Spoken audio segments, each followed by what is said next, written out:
Hi my beautiful viewers, ಹೇಗಿದ್ದೀರಾ? ಎಲ್ಲರೂ ಚೆನ್ನಾಗಿದ್ದೀರಾ ಅಲ್ವಾ? Welcome back to Lanchana's lifestyle. ಎಲ್ಲರಿಗೂ ಕೂಡ ಗೌರಿ ಗಣೇಶ ಹಬ್ಬದ ಹಾರ್ದಿಕ ಶುಭಾಶಯಗಳು. ಆ ದೇವರು ನಿಮ್ಮೆಲ್ಲರಿಗೂ ಕೂಡ ಒಳ್ಳೆ ಆಯುಷ್ಯು, ಆರೋಗ್ಯ ಪ್ರತಿಯೊಂದನ್ನು ಕೊಟ್ಟು ಕಾಪಾಡಲಿ ಸ್ನೇಹಿತರೆ. ಒಬ್ಬ ಮನುಷ್ಯ ನೆಮ್ಮದಿಯಾಗಿ ಜೀವನ ಮಾಡಬೇಕು ಅಂದರೆ ಏನೆಲ್ಲ ಅವಶ್ಯಕತೆ ಇದೆ ಅದನ್ನೆಲ್ಲ ಕೊಟ್ಟು ಕಾಪಾಡಲಿ ಅಂತ ಅಂದ್ಬಿಟ್ಟು ಆ ದೇವರಲ್ಲಿ ಪ್ರಾರ್ಥನೆ ಮಾಡ್ತೀನಿ. ಅದೇ ರೀತಿಯಾಗಿ ಸಿಂಪಲ್ ವ್ಲಾಗ್ ಅಂತ ಹೇಳ್ಬೋದು. ಈ ಸಲ ಹೂವನ್ನು ಕಟ್ಟಿರೋದು ತರೋದು ಬೇಡ, ಹಾರ ಬೇಡ, ಮನೆಯಲ್ಲೇ ಮಾಡೋಣ ಅಂತ ಹೇಳಿಬಿಟ್ಟು ಸಾವಂತಿಗೆ ಹೂ ತರಿಸಿದ್ದೆ. ಅದೇ ರೀತಿಯಾಗಿ ಇವತ್ತು ಅಮ್ಮ ಮನೆಯಿಂದ ಬಾಗಿನ ಕೂಡ ಬಂದಿತ್ತು. ಅದ್ರ ಜೊತೆ ಅವರು ಕೂಡ ಗುಲಾಬಿ ಹೂಗಳನ್ನೆಲ್ಲ ಕಳಿಸಿದ್ರು. ಸೊ ಎರಡೂ ಮಿಕ್ಸ್ ಮಾಡಿ ಅಥವಾ ಸಪ್ರೇಟಾಗಿ ನೋಡೋಣ ಹೇಗೆ ಮಾಡ್ತೀನಿ ಅಂತ ಗೊತ್ತಿಲ್ಲ. ಹಾರ ಮಾಡ್ಕೊಳ್ಳೋಣ ಅಂತ ಹೇಳಿಬಿಟ್ಟು ಬಿಡಿ ಹೂವನ್ನೇ ತರಿಸಿದೆ. ಫಾರ್ ದ ಫಸ್ಟ್ ಟೈಮ್ ಅಂತ ಹೇಳ್ಬೋದು ಬಿಡಿ ಹೂವು ತರಿಸಿರೋದು. ಯಾಕೆ ಟ್ರೈ ಮಾಡಬಾರ್ದು ಹಾರಗಳನ್ನು ಡಿಫ್ರೆಂಟಾಗಿ ಅಂತ ಅಂದ್ಬಿಟ್ಟು ಅಂದ್ಕೊಂಡಿದ್ದೀನಿ. ಅದನ್ನು ನಾಳಿನ ವಿಡಿಯೋದಲ್ಲಿ ಅಥವಾ ನಾಳಿನ ವ್ಲಾಗಲ್ಲಿ ಶೇರ್ ಮಾಡ್ತೀನಿ ಸ್ನೇಹಿತರೆ. ನನಗೂ ಸ್ವಲ್ಪ ವಿಡಿಯೋನ ಹಬ್ಬಕ್ಕೆ ಮುಂಚೆ ಹಾಕೋದಕ್ಕಾಗಲಿಲ್ಲ, ಸೊ ಸಾರಿ ಫಾರ್ ದಟ್.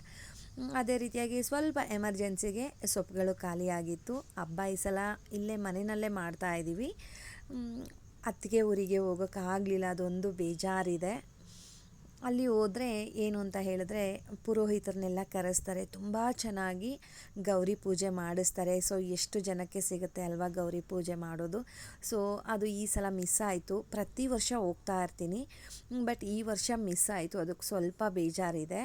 ಅದು ಬಿಟ್ಟರೆ ಇನ್ನೆಲ್ಲ ಮನೆಯಲ್ಲಿ ಮಾಮೂಲಾಗಿ ಪೂಜೆ ಮಾಡಬೇಕಲ್ವ, ಸೊ ರೆಗ್ಯುಲರಾಗಿ ಮಾಡೋ ಥರನೇ ಸ್ವಲ್ಪ ಹಾರಗಳನ್ನು ಹಾಕಿ, ಹಬ್ಬ ಅಲ್ವಾ, ಸೊ ಹಾರಗಳನ್ನೆಲ್ಲ ಹಾಕಿ ಪೂಜೆ ಮಾಡ್ತಾಯಿದ್ದೀವಿ ಅಷ್ಟೇ. ಇನ್ನೇನು ಸ್ಪೆಷಲಾಗಿ ನಾವೇನು ಮಾಡ್ತಾಯಿಲ್ಲ.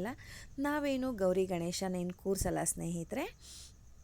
ಎಮರ್ಜೆನ್ಸಿಯಾಗಿ ಇಷ್ಟು ಬೇಕಿತ್ತು, ಖಾಲಿ ಆಗಿಬಿಟ್ಟಿತ್ತು. ಹಬ್ಬಕ್ಕೆ ಏನಾದರೂ ಸ್ಪೆಷಲ್ ಮಾಡೋಣ ಅಂತ ಹೇಳಿಬಿಟ್ಟು ಪಾಲಕ್ಕು, ಪುದೀನ ಮತ್ತು ಕೊತ್ತಂಬರಿ ಸೊಪ್ಪು. ಸ್ಪೆಷಲ್ ಯಾವುದರಲ್ಲಿ ಅಂತ ಹೇಳಿದ್ರೆ ಪಾಲಕ್ಕಲ್ಲಿ ಏನಾದರೂ ಡಿಫ್ರೆಂಟಾಗಿ ಟ್ರೈ ಮಾಡೋಣ, ಟೇಸ್ಟಿಯಾಗಿರೋದು ಅಂತ ಅಂದ್ಬಿಟ್ಟು ತರಿಸಿದ್ದೀನಿ. ಇಷ್ಟೇ ಸ್ನೇಹಿತರೆ, ಇದು ಎಮರ್ಜೆನ್ಸಿ ಬೇಕಾಗಿರೋ ಅಂಥ ಮಾರ್ಕೆಟ್ ಐಟಮ್ಸ್ ಅಂತ ಹೇಳ್ಬೋದು. ಅದೇ ರೀತಿಯಾಗಿ ಎಲ್ಲರಿಗೂ ಕೂಡ ಆಲ್ಮೋಸ್ಟ್ ಬಂದ್ಬಿಟ್ಟಿರುತ್ತೆ ಗೌರಿ ಬಾಗಿನ ಅಂತ ಹೇಳ್ಬೋದು. ಸೊ ನಮ್ಮನೆಯಲ್ಲೂ ಕೂಡ ಈ ಸಲ ಲೇಟ್ ಆಯಿತು. ಅಕ್ಕ ಮನೆಗೆ ಕೊಟ್ಟು ನಮ್ಮ ಮನೆಗೆ ಬರೋದು ಸ್ವಲ್ಪ ಲೇಟ್ ಆಯಿತು ಅಷ್ಟೇ. ತಮ್ಮ ಬಂದಿದ್ದರು, ಸೊ ಅವರು ವೀಡಿಯೋಗೆಲ್ಲ ಅಷ್ಟು ಬರೋದಕ್ಕೆ ಇಷ್ಟಪಡಲ್ಲ ಅಂತ ನಾನು ಅದನ್ನು ವೀಡಿಯೋ ಅವ್ರ ಜೊತೆ ನಾನು ಶೇರ್ ಮಾಡಲಿಲ್ಲ. ಅವರಿರೋ ಅಂಥದ್ದನ್ನು ಏನೇನು ಕೊಟ್ಟಿದ್ದಾರೆ ಅನ್ನೋದನ್ನು ನಿಮ್ಮ ಜೊತೆ ನಾನು ಶೇರ್ ಮಾಡ್ತೀನಿ ಸ್ನೇಹಿತರೆ. ಸಿಂಪಲಾಗೇ ಕಳಿಸ್ತಾರೆ. ಮರದ ಬಾಗಿಣ ಆ ಥರ ಏನು ನಾವೇನು ಅಷ್ಟು ಮದುವೆ ಆದ ವರ್ಷಗಳಲ್ಲಿ ಮಾತ್ರ ಅದು ಸ್ವಲ್ಪ ವರ್ಷ ಅದನ್ನು ಕ್ಯಾರಿ ಮಾಡ್ತೀವಿ, ಅದಾದಮೇಲೆ ಏನು ಕೊಡೋದಿಲ್ಲ. ಸೊ ಸ್ಯಾರಿ ಕಳಿಸಿದ್ದಾರೆ. ಅದು ಇಷ್ಟ ಆಗುತ್ತೋ ಇಲ್ವೋ ಅಂತ ಕೇಳಿಬಿಟ್ಟೆ ಇದು ಮಾಡಿದ್ರು. ಅದ್ರ ಜೊತೆಗೆ ಕುಚ್ಚನ್ನು ಕೂಡ ಕಟ್ಟಿಸ್ಬಿಟ್ಟು ಕಳಿಸಿದ್ದಾರೆ. ಅದೊಂದು ಖುಷಿ ಅಂತ ಹೇಳ್ಬೋದು. ಜಸ್ಟ್ ನಾನು ಇವಾಗ ಏನಂದರೆ ಬ್ಲೌಸ್ನ ಸ್ಟಿಚ್ ಮಾಡಿಸ್ಕೊಳ್ಬೇಕು. ಸಿಲ್ಕ್ ಸ್ಯಾರಿ ಸ್ನೇಹಿತರೆ, ತುಂಬ ಚೆನ್ನಾಗಿದೆ. ಇದು ನೆವಿ ಬ್ಲೂ ಮತ್ತು ಪಿಂಕಲ್ಲಿ ಬಂದಿರೋದು ಕಾಂಬಿನೇಷನ್ನು ತುಂಬ ಇಷ್ಟ ಆಯಿತು ನನಗೂ ಕೂಡ. ಇದು ಮಮ್ಮಿ ಒಬ್ಬರೇ ಹೋಗಿದ್ದು ತೊಗೊಂಡು ಬರೋದಕ್ಕೆ, ಕೇಳಿದ್ರು ಹಾಗೂ ಕಲರ್ನ ನಿಮ್ಗೆ ಯಾವುದು ಇಷ್ಟ ಆಗುತ್ತೋ ಅದು ತೊಗೊಂಡು ಬನ್ನಿ ಅಂತ ಹೇಳಿದೆ. ಸೊ ಸೀರೆನಲ್ಲಿ ಬ್ಲೌಸನ್ನು ಅರಿಸಿಲ್ಲ ಸ್ನೇಹಿತರೆ, ಇದನ್ನು ಅರಿಸಿಲ್ಲ ಅಂದರೆ ಇದು ಮಾಮೂಲು ರನ್ನಿಂಗಲ್ಲೇ ಬಂದಿತ್ತು. ಸೊ ನಾನು ಅದನ್ನೂ ಅರಿಸಿಲ್ಲ, ಅರಿಸ್ಕೊಬೇಕು.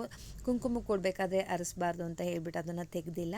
ಅದಕ್ಕೆ ಸಪ್ರೇಟಾಗಿ ಒಂದು ಬ್ಲೌಸ್ ಪೀಸ್ ಕಳಿಸಿದ್ದಾರೆ. ಅದೇ ರೀತಿಯಾಗಿ ಅಕ್ಕಿ ಜೊತೆನೇ ಒಳಗಡೆ ಅರಿಶಿನ ಕುಂಕುಮ ಹಾಕಿದ್ದಾರೆ, ಅದರೊಳಗಡೆ ಇದೆ. ಸಿಂಪಲಾಗಿ ಬಾಗಿಣ ಕಟ್ತಾರೆ ಸ್ನೇಹಿತರೆ. ಇದೇನು ವರ್ಷ ಏನು ಹೇಳ್ತಾರೆ, ಸ್ವಲ್ಪ ಹಳೇದು ಆಗ್ತಾ ಅದು ಕೂಡ ಮಾಡಿಫೈ ಆಗುತ್ತೆ ಅಂತ ಹೇಳ್ಬೋದು. ಗೊತ್ತಿಲ್ಲ, ನಮ್ಮ ಮನೆಯಲ್ಲಿ ಈ ರೀತಿಯೇ ಮಾಡೋದು. ಅಚ್ಚು ಸಿಕ್ಕಿಲ್ಲ ಅಂತ ಹೇಳಿಬಿಟ್ಟು ಅವ್ರು ಮಾಮೂಲು ಉಂಡೆ ಬೆಲ್ಲನೇ ಕೊಟ್ಟು ಕಳಿಸಿದ್ರು. ಅದೇ ರೀತಿಯಾಗಿ ಎಲೆ, ಅಡಿಕೆ, ಮಾಮೂಲು ಮುತ್ತೈದೆಯರಿಗೆ ತಾಂಬೂಲಕ್ಕೆ ಏನೆಲ್ಲ ಕೊಡ್ತೀವಿ, ಕುಂಕುಮಕ್ಕೆ ಏನೆಲ್ಲ ಜೋಡಿಸ್ಕೋತೀವಿ ಆ ರೀತಿಯಾಗಿ ಕಳಿಸಿದ್ರು. ಬಾಳೆಹಣ್ಣು ಅವ್ರ ತೋಟದಲ್ಲೇ, ಮಮ್ಮಿ ಮನೆ ತೋಟದಲ್ಲೇ ಬಿಟ್ಟಿರೋ ಅಂಥದ್ದು, ಅದನ್ನು ಒಂದು ಗೊನೆ ಪೂರ್ತಿಯಾಗಿ ಕಳಿಸಿದ್ರು. ಸೊ ನಾನು ವೀಡಿಯೋಗೆ ಬೇಡ ಅಂತ ಹೇಳ್ಬಿಟ್ಟು ಒಂದು ಚಿಪ್ಪನ್ನು ಮಾತ್ರ ಇಡ್ತಾಯಿದ್ದೀನಿ. ಕುಂಕುಮಕ್ಕೆ ಕೊಡಬೇಕಾದ್ರೆ ಜೋಡಿಸ್ತೀವಲ್ವ ಇದಕ್ಕೋಸ್ಕರ. ಆಮೇಲೆ ಏನು ಇಷ್ಟು ಇಡ್ತಾರಾ ಅಂತ ನೀವು ಕೇಳಿಬಿಡ್ತೀರಾ ಅಲ್ವಾ. ಸೊ ಮುಂಚೆ ನಾನೇ ಹೇಳ್ತಾ ಇದ್ದೀನಿ.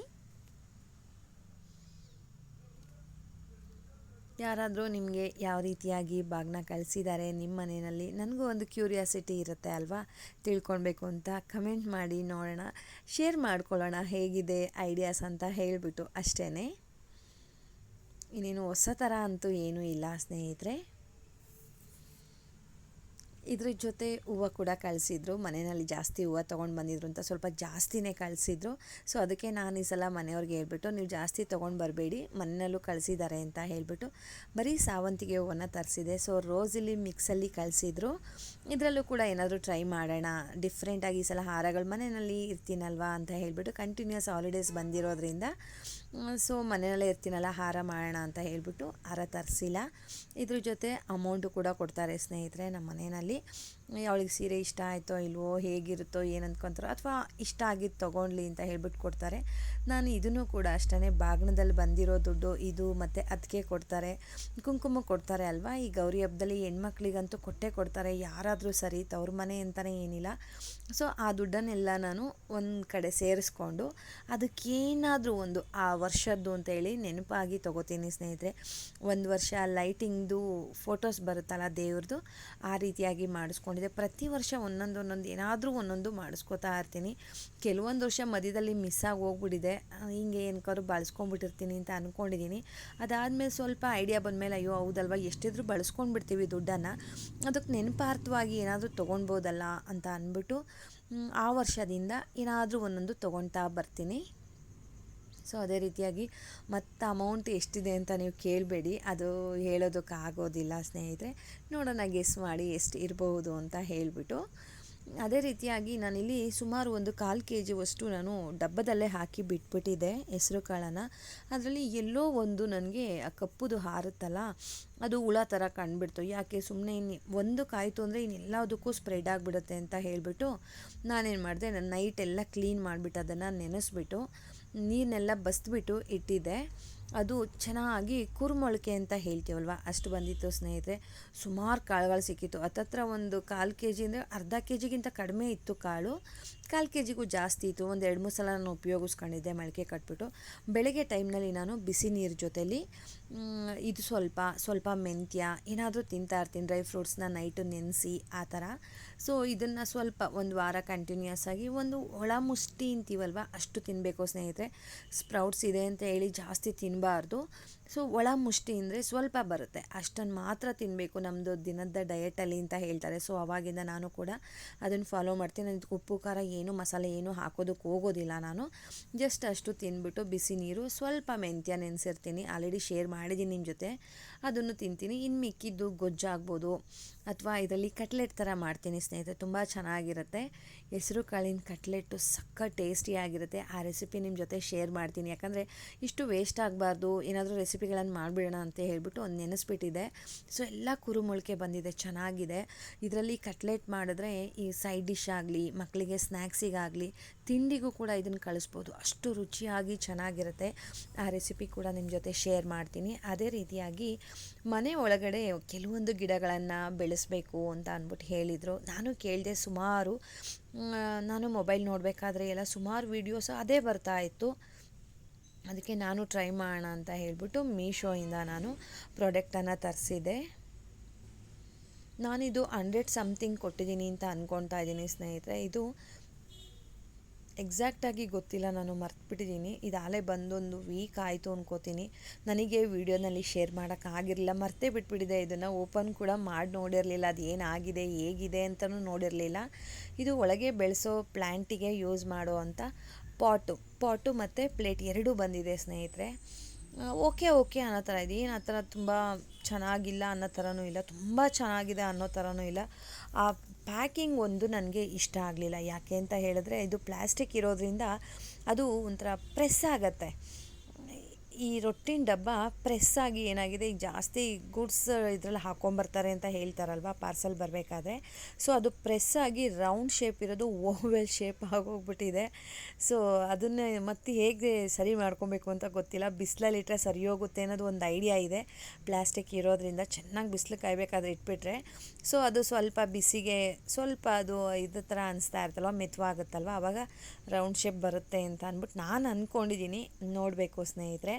ಪ್ಲೇಟ್ಸ್ಗಳು ಮತ್ತು ಅದು ಪಾಟ್ ಅಂದರೆ ತುಂಬ ದೊಡ್ಡದು ಅಲ್ಲ, ತುಂಬ ಸಣ್ಣದು ಅಲ್ಲ, ಓಕೆ ಅನ್ನೋ ಥರ ಇದೆ ಸ್ನೇಹಿತರೆ. ನಂಗೆ ದೊಡ್ಡದಿದ್ದರೂ ಚೆನ್ನಾಗಿರೋದು ಅಂತ ಅನ್ನಿಸ್ತಾ ಇದೆ. ಬಟ್ ಇರಲಿ, ಚಿಕ್ಕ ಚಿಕ್ಕ ಪ್ಲ್ಯಾಂಟ್ಗಳನ್ನೆಲ್ಲ ಬೆಳೆಸೋದಕ್ಕೆ ಚೆನ್ನಾಗಿರುತ್ತೆ ಅಂತ ಅಂದ್ಬಿಟ್ಟು ಈ ರೀತಿಯಾಗಿ ತರಿಸಿದ್ದೀನಿ. ಅದನ್ನು ಕೂಡ ನಿಮ್ಮ ಜೊತೆ ಶೇರ್ ಮಾಡ್ತೀನಿ ಸ್ನೇಹಿತರೆ, ಯಾವ ಗಿಡಗಳನ್ನು ತೊಗೊಂಡು ಬಂದು ಬೆಳೆಸ್ತೀನಿ ಅಂತ ಹೇಳ್ಬಿಟ್ಟು. ಮನೆ ಒಳಗಡೆ ಬೆಳೆಸಿದ್ರೆ ತುಂಬ ಒಳ್ಳೆಯದು ಅಂತ ಅಂದ್ಬಿಟ್ಟು ಹೇಳಿದ್ರು.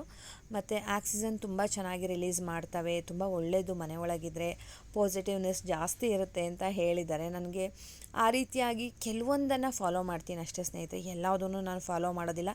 ನನ್ನ ಮನಸ್ಸಿಗೆ ಎಲ್ಲೋ ಒಂದು ಕಡೆ ಅನ್ನಿಸ್ಬೇಕು, ಓ ಇದು ಹೌದಲ್ವಾ ಅಂತ ಅನಿಸುತ್ತಲ್ವ, ಸೊ ಅದನ್ನು ಡೆಫಿನೆಟಾಗಿ ನಾನು ಟ್ರೈ ಮಾಡ್ತೀನಿ. ಅದೇ ರೀತಿಯಾಗಿ ತುಂಬ ಹೀಗೇ ಹೋಗಬೇಕು, ಈ ದಾರಿನೇ ಚೂಸ್ ಮಾಡಬೇಕು ಅಂತ ಯಾರೋ ಒಬ್ರು ಹೇಳ್ತಾರೆ ಅಂತಂದರೆ ಅದನ್ನು ಕೇಳೋದಕ್ಕೆ ನಾನು ರೆಡಿ ಇರಲ್ಲ. ನನ್ನ ಮನಸ್ಸು ಒಪ್ಪಬೇಕು ಅದಕ್ಕೆ, ಈ ರೀತಿಯಾಗಿ ಮಾಡಿದ್ರೆ ಈ ರೀತಿಯಾಗಿ ಚೆನ್ನಾಗಿರುತ್ತೆ ಅಂತ ನನಗೆ ಅನ್ನಿಸ್ಬೇಕು. ಸೊ ಅದನ್ನು ಇನ್ನೊಂದು ಆಲ್ಟರ್ನೇಟಾಗಿ ಮಾಡಿಕೊಂಡು ನಾನು ಮಾಡ್ತೀನಿ, ಅದನ್ನೇ ಫಾಲೋ ಮಾಡಬೇಕಂತ ಏನಿಲ್ಲ. ಅದನ್ನು ಆಲ್ಟರ್ನೇಟ್ ಮಾಡ್ಕೊಂಡು ಮಾಡ್ತೀನಿ. ನೋಡ್ತಾ ಇರ್ಬೋದು ನೋಡಿ, ರೌಂಡ್ ಶೇಪ್ ಹೋಗಿ ಓವೆಲ್ ಶೇಪ್ ಆಗೋಗ್ಬಿಟ್ಟಿದೆ. ಸೊ ಇದನ್ನು ಸರಿ ಮಾಡ್ಕೊಬೇಕು. ಇದಕ್ಕೆ ನಾನು ಇನ್ನೂ ಗಿಡಗಳನ್ನ ತೊಗೊಂಡು ಬಂದಿಲ್ಲ, ನರ್ಸರಿಗೆ ಹೋಗಿ ತೊಗೊಂಡು ಬರ್ತೀನಿ. ಮ್ಯಾಕ್ಸಿಮಮ್ ಟ್ರೈ ಮಾಡ್ತೀನಿ ನರ್ಸರಿಗೆ ಹೋಗಬೇಕಾದ್ರೆ ಆ ವಿಡಿಯೋನು ಕೂಡ ಮಾಡೋಣ ಅಂತ ಅಂದ್ಕೊಂಡಿದ್ದೀನಿ. ಆಲ್ಮೋಸ್ಟ್ ನನಗೇನು ಒಂಥರ ಅನಿಸುತ್ತೆ ಅಂದರೆ, ವಿಡಿಯೋ ಮಾಡೋದು ಪ್ರಾಬ್ಲಮ್ ಅನ್ನಿಸ್ತಾ ಇಲ್ಲ ಸ್ನೇಹಿತರೆ. ಕೆಲವೊಬ್ಬರಿಗೆ ಇಷ್ಟ ಇರುತ್ತೆ, ಕೆಲವೊಬ್ಬರಿಗೆ ಇಷ್ಟ ಇರೋದಿಲ್ಲ. ಮತ್ತು ಕೆಲವೊಬ್ಬರು ಹಲೋ ಮಾಡ್ತಾರೋ ಇಲ್ವೋ ಅನ್ನೋದು ನಮಗೂ ಒಂಥರ, ವಿಡಿಯೋ ಮಾಡೋದು ಇಷ್ಟ ಆಗುತ್ತೋ ಇಲ್ವೋ ಗೊತ್ತಿಲ್ಲ. ಸೊ ಅವ್ರನ್ನ ಕೇಳೋಕ್ಕೂ ನನಗೂ ಒಂದೊಂದು ಸಲ ಒಂಥರ ಅನ್ನಿಸ್ತಾ ಇರುತ್ತೆ. ಆದರೂ ಕೆಲವೊಂದು ಸಲ ಕೇಳಿರ್ತೀನಿ, ಏನಾದರೂ ಹೆಲ್ಪ್ ಆಗುತ್ತೆ ಆ ವಿಡಿಯೋಯಿಂದ ಅಂತ ಹೇಳಿದ್ರೆ ನಾನೇ ಕೇಳಿಬಿಡ್ತೀನಿ. ನಾನು ಯಾವುದೇ ರೀತಿಯಾಗಿರುವಂಥ ಇನ್ನೂ ಪ್ರಮೋಟೆಡ್ ವೀಡಿಯೋಸನ್ನು ಶುರು ಮಾಡಿಲ್ಲ ಸ್ನೇಹಿತರೆ. ನಾನು ಇವಾಗ ಮಾಡ್ಬೋದು, ಆ ಒಂದು ಎಲಿಜಿಬಿಲಿಟಿನಲ್ಲಿ ಇದ್ದೀನಿ. ಸೊ ಯಾರಾದರೂ ಪ್ರಮೋಟೆಡ್ ವಿಡಿಯೋ ಇದೆ ಮಾಡಿಕೊಡಿ ಅಂದರೆ ನನಗದು ಸ್ಯಾಟಿಸ್ಫೈ ಆಗಬೇಕು. ಇದು ಪ್ರಮೋಟೆಡ್ ಮಾಡ್ಬೋದು, ಪ್ರಮೋಟ್ ಮಾಡಿದ್ರೆ ಇನ್ನೊಬ್ಬರಿಗೆ ಅಟ್ಲೀಸ್ಟ್ ಹೆಲ್ಪ್ ಆಗುತ್ತೆ ಅಥವಾ ಒಂದು ಸಹಾಯ ಆಗುತ್ತೆ ಅಂತ ಅನ್ನೋ ಆಗಿದ್ರೆ ಡೆಫಿನೆಟಾಗಿ ನಾನು ಪ್ರಮೋಟ್ ಮಾಡಿಕೊಡ್ತೀನಿ ಅಂತ ಅಂದ್ಕೊಂಡಿದ್ದೀನಿ ಸ್ನೇಹಿತರೆ. ನೋಡಬೇಕದು, ಅದಕ್ಕೆ ಇಂಥ ಹೊಸದಾಗಿ ನಂಬರ್ಸು ಅದೆಲ್ಲ ನಿಮ್ಮ ಜೊತೆ ನಾನು ಶೇರ್ ಮಾಡಬೇಕಲ್ವ, ಅದಕ್ಕೆ ವೆಯ್ಟ್ ಮಾಡ್ತಾ ಇದ್ದೀನಿ. ಇದಕ್ಕೆ ಟೈಮ್ ತೊಗೊಳುತ್ತೆ. ಸೊ ಒಂದೊಂದನ್ನೇ ಫ್ರೀ ಟೈಮ್ ನೋಡಿಕೊಂಡು ಮಾಡ್ತಾಯಿದ್ದೀನಿ. ಆ ನರ್ಸರಿಗೆ ಹೋಗಬೇಕಾದ್ರೆ ನೋಡೋಣ, ಮ್ಯಾಕ್ಸಿಮಮ್ ಟ್ರೈ ಮಾಡೋಣ ಅಂತ ಅಂದ್ಕೊಂಡಿದ್ದೀನಿ. ತುಮಕೂರಲ್ಲಿ ನನಗೆ ಗೊತ್ತಿರೋ ಅಂಥ ನರ್ಸರಿ ಯಾವುದೂ ಇಲ್ಲ. ನಾನು ಯಾವುದಕ್ಕೂ ಹೋಗೇ ಇಲ್ಲ. ಏನಾದರೂ ಬೇಕು ಅಂತ ಹೇಳಿದ್ರೆ ಮನೆಯವರೇ ತೊಗೊಂಡು ಬಂದು ಕೊಡೋರು. ಸೊ ಈ ಸಲ ಹೋಗಬೇಕು ಅಂತ ಅಂದ್ಕೊಂಡಿದ್ದೀನಿ. ಕೆಲವೊಂದು ಸ್ಕ್ರೀನ್ಶಾಟ್ ಕೂಡ ತೆಗೆದು ಇಟ್ಕೊಂಡಿದ್ದೀನಿ, ಈ ಥರ ಗಿಡಗಳನ್ನೇ ತರಬೇಕು ಮನೆ ಒಳಗಡೆಗೆ ಅಂತ ಹೇಳಿಬಿಟ್ಟು. ನೋಡೋಣ, ಮ್ಯಾಕ್ಸಿಮಮ್ ಟ್ರೈ ಮಾಡ್ತೀನಿ. ಸೊ ಹಬ್ಬದಲ್ಲಿ ಎಲ್ಲರೂ ಕೂಡ ಖುಷಿಯಾಗಿ ಹಬ್ಬ ಮಾಡೋಣ, ಎಲ್ಲ ಒಳ್ಳೆಯದಾಗಲಿ ಅಂತಲೇ ಕೇಳ್ಕೊಳ್ಳೋಣ. ಅದೇ ರೀತಿಯಾಗಿ ಗಣೇಶನ ಹಬ್ಬದ ದಿನ ಮಾತ್ರ ದಯವಿಟ್ಟು ಯಾರೂ ಕೂಡ ಸೂರ್ಯ ಚಂದ್ರ ಬರುತ್ತೆ ಅಲ್ವ, ಅದನ್ನು ಯಾವುದನ್ನು ಕೂಡ ನೋಡಬೇಡಿ ಸ್ನೇಹಿತರೆ. ಅದನ್ನು ನೋಡಿದ್ರೆ ಇನ್ನು ವರ್ಷದ ತನಕ ಅಪವಾದ ತಪ್ಪೋದಿಲ್ಲ. ನಮಗೆ ಗೊತ್ತಿರುತ್ತೆ ಅದನ್ನು ಅವತ್ತಿನ ದಿನ ನೋಡಬಾರ್ದು ಅಂತ, ಬಟ್ ಎಲ್ಲೋ ಒಂದು ಕಡೆ ಮಿಸ್ ಮಾಡಿ ನೋಡಿಬಿಡ್ತೀವಿ. ಸೊ ನೋಡಿದ್ರೆ ಆ ವರ್ಷ ಪೂರ್ತಿ ನಮಗೆ ಕಳಂಕ ಅಂತ ಹೇಳ್ತೀವಲ್ವ, ನಾವು ತಪ್ಪು ಮಾಡಿಲ್ಲ ಅಂದರೂ ಕೂಡ ನಮ್ಮನ್ನೇ ಬ್ಲೇಮ್ ಮಾಡ್ತಾ ಇರ್ತಾರೆ. ಸೊ ಆ ರೀತಿ ಆಗೋಗ್ಬಿಡುತ್ತೆ. ಅದನ್ನು ಜಸ್ಟು ಇನ್ನೊಂದು ಕತೆ ಕೇಳಿದ್ರೆ, ಅದು ಕತೆ ಶ್ರವಣ ಮಾಡಿದ್ರೆ ಅದು ನಮಗೆ ಶಾಪ ವಿಮೋಚನೆ ಅಂತ ಹೇಳ್ತಾರೆ. ನನಗೆ ಆ ಥರ ಅನ್ನಿಸ್ಲಿಲ್ಲ. ಬಟ್ ಮ್ಯಾಕ್ಸಿಮಮ್ ನೋಡಿ, ಆವತ್ತಿನ ದಿನ ಬೇಗ ಎಲ್ಲ ಕೆಲಸ ಮುಗಿಸ್ಕೊಂಡು ಮನೆ ಒಳಗಡೆ ಇದ್ದರೂ ಪರವಾಗಿಲ್ಲ, ಆಚೆ ಹೋದ್ರೂ ಕೂಡ ಅದನ್ನು ಮಾತ್ರ ನೋಡಬೇಡಿ ಸ್ನೇಹಿತರೆ. ಇದು ನನಗಾಗಿರೋ ಅಂಥ ಅನುಭವ ಅಂತ ಹೇಳ್ಬೋದು. ಸೊ ಅದೇ ರೀತಿಯಾಗಿ ಎಲ್ಲರೂ ಖುಷಿಯಾಗಿ ಹಬ್ಬ ಮಾಡೋಣ. ಗೌರಿ ಗಣೇಶ ಹಬ್ಬ, ಅದಕ್ಕೆಲ್ಲ ನಿಮಗೊಂದು ಒಳ್ಳೆ ಸ್ವೀಟ್ ಬೇಕಲ್ವಾ. ಸೊ ಅದಕ್ಕೆ ನಿಮ್ಮೆಲ್ಲರಿಗೂ ಇಷ್ಟ ಆಗಿರೋ ಅಂಥದ್ದು. ಕೆಲವೊಬ್ರು ಯಾರೋ ಕೇಳಿದರು, ನನಗೆ ಕಮೆಂಟ್ ಮಾಡಿದರು, ಲಾಡೋದು ಪೂರ್ತಿ ವಿಡಿಯೋ ನಮಗೆ ಸೆಂಡ್ ಮಾಡಿ ಅಕ್ಕ ವ್ಲಾಗಲ್ಲಿ ಅಂತ ಹೇಳಿಬಿಟ್ಟು. ಆ ಲಿಂಕು ಸಿಗ್ತಾ ಇಲ್ಲ ಅಂತ ಕೇಳಿದ್ರು. ನಾನು ಸಪ್ರೇಟಾಗಿ ವಿಡಿಯೋ ಹಾಕಿದೆ. ಸೊ ಆ ಲಿಂಕು ಸಿಗ್ತಾ ಇಲ್ಲ ಅಂತ ಕೇಳಿದ್ದಕ್ಕೆ ಆ ಲಿಂಕ್ ಜೊತೆ ನಾನು ಇವತ್ತಿನ ವ್ಲಾಗಲ್ಲಿ ನಾನು ಲಾಡು ರೆಸಿಪಿಯನ್ನು ನಿಮ್ಮ ಜೊತೆ ಶೇರ್ ಮಾಡ್ತಾಯಿದ್ದೀನಿ. ಟ್ರೈ ಮಾಡಿ ಹೇಗೆ ಬಂತು ಅಂತ ನನಗೆ ಕಮೆಂಟ್ ಮಾಡೋದನ್ನು ಮರಿಬೇಡಿ ಸ್ನೇಹಿತರೆ. ನಿಮ್ಮೆಲ್ಲರಿಗೂ ಕೂಡ ಇಷ್ಟ ಆಗುತ್ತೆ.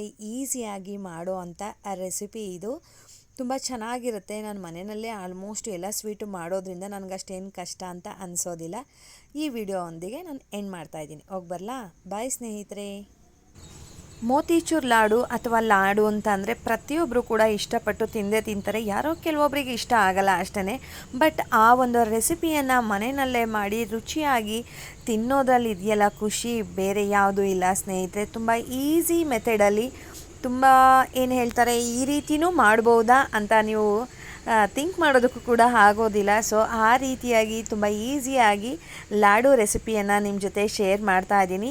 ಈವನ್ ನೀವು ಇದನ್ನು ಬೂಂದಿ ಥರ ಕೂಡ ಯೂಸ್ ಮಾಡ್ಕೊಳ್ಬೋದು. ಲಾಡು ಬೇಡ ನನಗೆ ಇಷ್ಟ ಆಗಲ್ಲ ಅಂದರೆ ಬೂಂದಿ ಥರ ಕೂಡ ನೀವು ಯೂಸ್ ಮಾಡ್ಕೊಳ್ಬೋದು. ತುಂಬ ಚೆನ್ನಾಗಿರುತ್ತೆ, ಎಷ್ಟು ಟೇಸ್ಟಿಯಾಗಿರುತ್ತೆ ಅಂದರೆ ಹೇಳೋದಕ್ಕಾಗಲ್ಲ.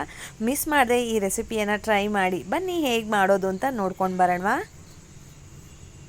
ನಾನಿಲ್ಲಿ ಮಿಕ್ಸಿಂಗ್ ಬೌಲಿಗೆ 1 ಕಪ್ಪಷ್ಟು ಯಾವುದಾದ್ರೂ ಒಂದು ಮೆಷರ್ಮೆಂಟ್ಗೆ ಅಂತ ತಗೊಳ್ಳಿ ಸ್ನೇಹಿತರೆ. ಕಪ್ ಆಗ್ಬೋದು ಅಥವಾ ಬೌಲ್ ಆಗ್ಬೋದು. ನಾನಿಲ್ಲಿ 1 ಬೌಲಷ್ಟು ಕಡಲೆ ಹಿಟ್ಟು, ಬಜ್ಜಿ ಬೋಂಡಕ್ಕೆಲ್ಲ ಉಪಯೋಗಿಸ್ತೀವಲ್ವ, ಆ ಹಿಟ್ಟನ್ನು ತೊಗೊಂಡಿದ್ದೀನಿ. ಅದರಲ್ಲಿ ಒಂದು ಕೂಡ ಗಂಟಿರಬಾರ್ದು. ಆ ರೀತಿಯಾಗಿ ಸ್ವಲ್ಪನೇ ನೀರು ಹಾಕ್ಕೊಂಡು ಗಂಟೆಲ್ಲ ಹೋಗೋ ಥರ ಮಿಕ್ಸ್ ಮಾಡ್ಕೊಳ್ಳೋಣ. ಬೀಟರ್ ಇದ್ದರೆ ಈ ರೀತಿಯಾಗಿ ಹ್ಯಾಂಡ್ ಬೀಟರ್ ಯೂಸ್ ಮಾಡಿ ಮಾಡೋದ್ರಿಂದ ಗಂಟುಗಳು ಬೇಗ ಹೋಗ್ಬಿಡುತ್ತೆ ಸ್ನೇಹಿತರೆ. ನೋಡಿ, ಈ ರೀತಿಯಾಗಿ ಬಜ್ಜಿ ಹಿಟ್ಟಿಗಿಂತ ನಾವು ಬೋಂಡ ಬಜ್ಜಿ ಎಲ್ಲ ಮಾಡ್ತೀವಲ್ವ, ಸೊ ನಿಮಗೆ ಬಜ್ಜಿ ಅಂದರೆ ಬೇಗ ಚೆನ್ನಾಗಿ ಗೊತ್ತಾಗತ್ತೆ. ಸೊ ಬಜ್ಜಿ, ಮೆಣಸಿನ್ಕಾಯಿ ಬಜ್ಜಿ, ಹೀರೆಕಾಯಿ ಬಜ್ಜಿ ಎಲ್ಲ ಮಾಡ್ತೀವಲ್ಲ, ಅದಕ್ಕಿಂತ ಸ್ವಲ್ಪ ತೆಳುವಾಗಿದ್ದರೆ ಕರೆಕ್ಟ್ ಕನ್ಸಿಸ್ಟೆನ್ಸಿ ಅಂತ ಹೇಳ್ಬೋದು ಸ್ನೇಹಿತರೆ. ಆ ಒಂದು ಹದವಾಗಿ ಮಾಡ್ಕೊಬೇಕು. ನೋಡಿ, ಸೌಟಲ್ಲಿ ಅಂದರೆ ಈ ರೀತಿ ಸರಾಗವಾಗಿ ಬೀಳಬೇಕು. ಇದಕ್ಕಿಂತ ತೆಳುವಾಗಿಯೂ ಇರಬಾರ್ದು, ಗಟ್ಟಿಯಾಗಿಯೂ ಇರಬಾರ್ದು. ನೋಡಿ, ಕನ್ಸಿಸ್ಟೆನ್ಸಿ ಒಂದು ಕರೆಕ್ಟಾಗಿ ಮಾಡ್ಕೊಂಬಿಟ್ರೆ ಜಾಸ್ತಿ ಎಣ್ಣೆ ಕುಡಿಯೋದಿಲ್ಲ, ಏನಿಲ್ಲ, ತುಂಬ ಚೆನ್ನಾಗಿ ಬರುತ್ತೆ. ರೌಂಡ್ ಶೇಪಲ್ಲಿ ಬರುತ್ತೆ ಮತ್ತು ದಾರ ಥರ ಬೀಳೋದಿಲ್ಲ. ಕರೆಕ್ಟಾಗಿರಬೇಕು. ಇದೊಂದೇ ಒಂದು ಕನ್ಸಿಸ್ಟೆನ್ಸಿ. ಇದೊಂದು ಟಿಪ್ಪನ್ನು ಫಾಲೋ ಮಾಡ್ಕೊಳ್ಳಿ ಸ್ನೇಹಿತರೆ, ತುಂಬ ಚೆನ್ನಾಗಿ ಬರುತ್ತೆ. ಬೂಂದಿ ಹಾಕೋದಕ್ಕೆ ಅದರದ್ದೇ ಒಂದು ಮೌಲ್ಡ್ ಬರುತ್ತೆ, ಜಾಲ್ರಿ ಅಂತ ಬರುತ್ತೆ. ಅದಿಲ್ಲ ಅಂದರೆ ಏನೂ ತೊಂದರೆ ಇಲ್ಲ. ಮನೆಯಲ್ಲಿ ಆಲ್ಮೋಸ್ಟ್ ಅದನ್ನು ಇಟ್ಕೊಳ್ಳೋರು ಕಡಿಮೆ ಅಂತ ಹೇಳ್ಬೋದು. ಈ ಥರ ಜಾಲ್ರಿ ಇದ್ದರೂ ಸಾಕು, ತುಂಬ ಚೆನ್ನಾಗಿ ಬೂಂದಿಯನ್ನು ಪ್ರಿಪೇರ್ ಮಾಡ್ಕೊಬೋದು. ಎಣ್ಣೆ ಯಾವ ರೀತಿ ಕಾದಿರಬೇಕು ಅಂತ ಹೇಳಿದ್ರೆ ಐ ಫ್ಲೇಮ್ನಲ್ಲಿ ಇಟ್ಕೊಂಡು ನೀರನ್ನ ಚುಮ್ಕಿಸಿದ್ರೆ ಪಟ ಅಂತ ಸಿಡಿದ್ಬಿಡ್ಬೇಕು ಇಮಿಡಿಯೇಟಾಗಿ. ನೋಡಿ, ಈ ಥರ ಜಾಲರಿಗೆ ಸ್ವಲ್ಪ 1-2 ಸೌಟು, ಚಿಕ್ಕ ಸೌಟಲ್ಲಿ 1-2 ಸೌಟು ಹಾಕ್ಕೊಂಡ್ರೆ ಅದು ಪೂರ್ತಿಯಾಗಿ ಬರುತ್ತೆ. ನೋಡ್ತಾ ಇರ್ಬೋದು ಎಷ್ಟು ಚೆನ್ನಾಗಿ ಬಂದಿದೆ ಅಂತ ಹೇಳಿ. ಈಸಿಯಾಗಿ ಅದು ಫ್ಲೋ ಆಗಬೇಕು, ಹಾಗಂತ ನೀರು ಥರ ಮಾಡ್ಕೊಳ್ಬಾರ್ದು. ಕನ್ಸಿಸ್ಟೆನ್ಸಿ ಒಂದು ಸಲ ನೋಡ್ಕೊಳ್ಳಿ. ಒಂದು ವೇಳೆ ತೆಳುವಾಯ್ತಾ, ನೋ ಪ್ರಾಬ್ಲಮ್, ಅದಕ್ಕೆಲ್ಲ ಚಿಂತೆನೇ ಮಾಡಿಬಿಡಿ. ಇನ್ನೊಂದು 2 ಸ್ಪೂನಷ್ಟು ಕಡಲೆ ಹಿಟ್ಟು ಹಾಕ್ಕೊಂಡು ಮತ್ತೆ ಮಿಕ್ಸ್ ಮಾಡಿಕೊಂಡ್ರೆ ಆಯಿತು. ಅದರಿಂದ ಏನು ದೊಡ್ಡ ಪ್ರಾಬ್ಲಮ್ ಆಗಲ್ಲ. ರೆಸಿಪಿ ಕೂಡ ಏನು ಕೆಟ್ಟೋಗೋದಿಲ್ಲ. ನೋಡಿ, ತುಂಬ ಚೆನ್ನಾಗಿ ಬಂದಿತ್ತು ಬೂಂದಿ ಮಾತ್ರ. ನಾವು ಇದಕ್ಕೆ ಉಪ್ಪು ಖಾರ ಹಾಕ್ಕೊಂಡ್ರೆ ಖಾರ ಬೂಂದಿ ಆಗೋಗುತ್ತೆ. ನಾವು ಇದಕ್ಕೆ ಸ್ವೀಟ್ ಹಾಕ್ತಾ ಇರೋದ್ರಿಂದ ಸ್ವೀಟ್ ಬೂಂದಿ ಅಂತ ಹೇಳ್ಬೋದು. ಸೊ ಇದೇ ರೀತಿಯಾಗಿ ಸ್ವಲ್ಪನೇ ಹಾಕ್ಕೊಂಡು ನಾ ಬೂಂದಿಗಳನ್ನೆಲ್ಲ ರೆಡಿ ಮಾಡಿ ಇಟ್ಕೊಂಡೆ. ಅದೇ ಬೌಲ್ ಮೆಷರ್ಮೆಂಟಲ್ಲಿ 1 ಬೌಲಷ್ಟು ಸಕ್ಕರೆ ಹಾಕ್ಕೊಂಡಿದ್ದೀನಿ.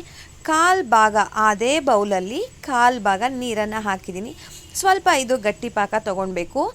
ಒಂದೆಳೆ ಪಾಕ ಬರುತ್ತಲ್ವ, ಅದಕ್ಕಿಂತ ಸ್ವಲ್ಪ ಮುಂದಾಗಿ ಅಂತ ಹೇಳ್ಬೋದು ಸ್ನೇಹಿತರೆ. ನೀವು ಇದನ್ನು ಕಡಿಮೆ ನೀರು ಹಾಕಿರೋದ್ರಿಂದ ಕೈ ಬಿಡ್ದೇ ತಿರುಗಿಸ್ತಾ ಇರಬೇಕು. ಇಲ್ಲಾಂದರೆ ಪಾಕ ಬಂದುಬಿಡುತ್ತೆ, ಸಕ್ಕರೆ ಕರಗಿರಲ್ಲ, ಆ ರೀತಿ ಆಗಿಬಿಡುತ್ತೆ. ಆ ರೀತಿ ಯಾರಿಗಾದರೂ ಆಗಿದ್ರೆ ನನಗೆ ಕಮೆಂಟ್ ಮಾಡಿ ಈ ರೀತಿ ಆಗಿತ್ತು ಅಂತ ಹೇಳಿಬಿಟ್ಟು. ನಾನು ಈ ಪಾಕ ಜೊತೆನೇ ಒಂದು 4 ಲವಂಗ ಹಾಕ್ತಾಯಿದ್ದೀನಿ. ಲಾಡು ಅಥವಾ ಬೂಂದಿಗೆ ಲವಂಗ ತುಂಬ ಚೆನ್ನಾಗಿರುತ್ತೆ. ಒಂದು ಫ್ರ್ಯಾಗ್ರೆನ್ಸ್ ಆಗ್ಬೋದು, ಆ ಟೇಸ್ಟ್ ಆಗ್ಬೋದು. ಇಲ್ಲಿ ಏಲಕ್ಕಿ ಪುಡಿ ಹಾಕಿದ್ದೀನಿ. 1/4 ಟೀ ಸ್ಪೂನಷ್ಟು ಏಲಕ್ಕಿ ಪುಡಿ ನಾನು ಸಕ್ಕರೆ ಜೊತೆ ಪುಡಿ ಮಾಡ್ಕೊಂಡಿದ್ದೆ. ನೀವು ನೋಡ್ತಾ ಇರ್ಬೋದು ಕನ್ಸಿಸ್ಟೆನ್ಸಿನ. 1 ಎಳೆ ಪಾಕದಷ್ಟು ಬಂದಿದೆ.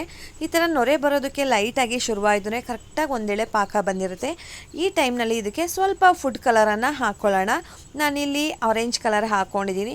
ನಿಮ್ಗೆ ಇಷ್ಟ ಆಗಿಲ್ವಾ, ಪ್ರಾಬ್ಲಮೇ ಇಲ್ಲ. ಸಂಪೂರ್ಣವಾಗಿ ನೀವು ಇದನ್ನು ಸ್ಕಿಪ್ ಮಾಡ್ಬೋದು. ನೋಡಿ, ಇವಾಗ ಕರೆಕ್ಟಾಗಿದೆ. ಈ ಟೈಮ್ನಲ್ಲಿ ನಾವು ತೇಲ್ಸಿಟ್ಕೊಂಡಿರೋ ಅಂಥ ಬೂಂದಿಯನ್ನು ಹಾಕ್ಕೊಳ್ಳೋಣ. ಬೂಂದಿನ ಹಾಕಿ ಇಮಿಡಿಯೇಟಾಗಿ ಸ್ಟವನ್ನು ಆಫ್ ಮಾಡಿಬಿಟ್ಟು ಆ ಪಾಕದಲ್ಲಿ ಚೆನ್ನಾಗಿ ಈ ಥರ ಹಿಂಗೆ ಮಿಕ್ಸ್ ಮಾಡಿ 1-2-3 ಸಲ ಮಿಕ್ಸ್ ಮಾಡಿದ್ರೆ ಆ ಪಾಕನೆಲ್ಲ ಅಬ್ಸರ್ವ್ ಮಾಡ್ಕೊಳ್ಳುತ್ತೆ. ನೋಡಿ, ಈ ರೀತಿಯಾಗಿ ತುಂಬ ಚೆನ್ನಾಗಿ ಕೂಡ ಬರುತ್ತೆ. ನೋಡಿ, ಈ ರೀತಿಯಾಗಿದ್ದರೆ ಸಾಕು, ಕರೆಕ್ಟಾಗಿರುತ್ತೆ ಕನ್ಸಿಸ್ಟೆನ್ಸಿ ಎಲ್ಲ. ಸ್ಟವ್ನ ನಾನು ಆಫ್ ಮಾಡಿದ್ದೀನಿ ಸ್ನೇಹಿತರೆ. ಈ ಒಂದು ಹದವಾಗಿ ಮಾಡಬೇಕಾದ್ರೆ ನಿಮಗೆ ಪಾಕ ಅಂತ ಅನ್ನಿಸ್ತಾ ಇದೆ, ಬಟ್ ಆ ರೀತಿ ಏನೂ ಆಗೋದಿಲ್ಲ. ಆ ಬೂಂದಿ ಎಲ್ಲವನ್ನು ಅಬ್ಸರ್ವ್ ಮಾಡ್ಕೊಂಡ್ಬಿಡುತ್ತೆ. ನೋಡಿ, ಈ ರೀತಿಯಾಗಿ ಸ್ವಲ್ಪ ಬಿಸಿ ಇರುವಾಗಲೇ ನೀವು ಲಾಡು ಕಟ್ಕೊಬೋದು. ಒಂದು ವೇಳೆ ಇದು ಬೂಂದಿ ಸ್ವಲ್ಪ ದಪ್ಪ ಇದೆಯಪ್ಪ, ನಮಗೆ ಮೋತಿ ಚೂರು ಅಂದರೆ ಸಣ್ಣದಾಗಿ ಬೇಕು ಅಂತ ಹೇಳಿದ್ರೆ ನೀವು ಒಂದು ರೌಂಡ್ ಮಿಕ್ಸಿ ಮಾಡ್ಕೊಳ್ಬೋದು ಸ್ನೇಹಿತರೆ. ಇದನ್ನು ಚೆನ್ನಾಗಿ ಹಾರೋಕ್ಕೆ ಬಿಟ್ಬಿಟ್ರೆ ನೀವು ಅದನ್ನು ಬೂಂದಿಯಾಗಿ ಉಪಯೋಗಿಸ್ಕೊಳ್ಬೋದು. ಅದಕ್ಕೆ ಸ್ವಲ್ಪ ನಾನು ಮಿಕ್ಸಿಗೆ ಹಾಕಿದ್ದೀನಿ. ಇದಕ್ಕೆ ನಾವೇನು ಮಿಕ್ಸ್ ಮಾಡಿಲ್ಲ, ಬರೀ ಬೂಂದಿಯನ್ನೇ ಮಿಕ್ಸ್ ಮಾಡ್ಕೊಂಡಿದ್ದೀನಿ. ತರಿಯಾಗಿ 1-2 ಸಲ ಹಿಂಗೆ ಮಿಕ್ಸ್ ಮಾಡ್ಕೊಂಡಿರೋದು ಅಷ್ಟೇ. ಆಫ್ ಆ್ಯಂಡ್ ಆನ್ ಮಾಡಿ ನಿಮಗೆ ಸೈಜ್ ನೋಡ್ಕೊಳ್ಳಿ, ಯಾವ ಸೈಜಲ್ಲಿ ಬೇಕೋ ಆ ಸೈಜಲ್ಲಿ ರೌಂಡ್ ಶೇಪಾಗಿ ಕಟ್ಟಿದ್ರೆ ಮೋತಿಚೂರ್ ಲಾಡು ರೆಡಿ ಆಯಿತು ಸ್ನೇಹಿತರೆ. ತುಂಬ ಚೆನ್ನಾಗಿ ರುಚಿಯಾಗಿ ಟೇಸ್ಟಿಯಾಗಿ ಬಂದಿತ್ತು ಈ ಒಂದು ಲಾಡು ರೆಸಿಪಿ. ನಿಮ್ಮೆಲ್ಲರಿಗೂ ಕೂಡ ಇಷ್ಟ ಆಗುತ್ತೆ, ಮಿಸ್ ಮಾಡದೆ ಟ್ರೈ ಮಾಡಿ. ಒಂದು ವೇಳೆ ನಿಮಗೆ ಈ ರೀತಿಯಾಗಿ ಗೊತ್ತಾಗಿಲ್ಲ ಅಂತ ಹೇಳಿದ್ರೆ ಪಾಕಕ್ಕೆ ಹಾಕೋಕ್ಕೂ ಮುಂಚೆನೇ ನೀವು ಒಂದು ರೌಂಡ್ ಮಿಕ್ಸಿ ಮಾಡಿಕೊಂಡು, ಬೂಂದಿ ಇರುತ್ತಲ್ವ ಅದನ್ನು ಮಿಕ್ಸಿ ಮಾಡಿಬಿಟ್ಟು ಆಮೇಲೆ ಪಾಕಕ್ಕೆ ಹಾಕ್ಕೊಂಡ್ರೆ ನಿಮ್ಗೆ ಅದು ಕೂಡ ಸೇಮೇ ಬರುತ್ತೆ, ಇದು ಕೂಡ ಸೇಮೇ ಬರುತ್ತೆ. ಒಂದು ವೇಳೆ ನೀವು ಆ ಥರ ಮಾಡ್ತೀನಿ ಅನ್ನೋ ಹಾಗಿದ್ರೆ ನೀವು ಆ ರೀತಿಯಾಗಿ ಮಾಡ್ಬೋದು. ನೋಡ್ತಾ ಇದ್ದೀರಲ್ವ, ತುಂಬ ಚೆನ್ನಾಗಿ ಬಂದಿತ್ತು. ಒಂದು ಸಲ ನೀವು ಟ್ರೈ ಮಾಡಿ. ಈ ರೆಸಿಪಿಯನ್ನು ಕೊನೆ ತನಕ ನೋಡಿದ್ದಕ್ಕೆ ಥ್ಯಾಂಕ್ ಯು ಸೋ ಮಚ್. ಯಾರೆಲ್ಲ ಈ ರೆಸಿಪಿ ಟ್ರೈ ಮಾಡ್ತೀರಾ ಕಮೆಂಟ್ ಮಾಡೋದನ್ನು ಕೂಡ ಮರಿಬೇಡಿ ಸ್ನೇಹಿತರೆ. ಗಣೇಶನ ಹಬ್ಬಕ್ಕಾಗ್ಬೋದು, ಪ್ರತಿಯೊಂದು ಫೆಸ್ಟಿವಲಿಗಾಗ್ಬೋದು, ಸ್ನ್ಯಾಕ್ಸಿಗಾಗ್ಬೋದು, ಸೈಡ್ ಡಿಶ್ಶಿಗಾಗ್ಬೋದು, ಹಬ್ಬಗಳಿಗಾಗ್ಬೋದು, ತುಂಬ ಒಳ್ಳೆ ರೆಸಿಪಿ ಇದು. ಹೋಗಿ ಬರಲಾ? ಬಾಯ್ ಸ್ನೇಹಿತರೆ, ನಮಸ್ತೆ.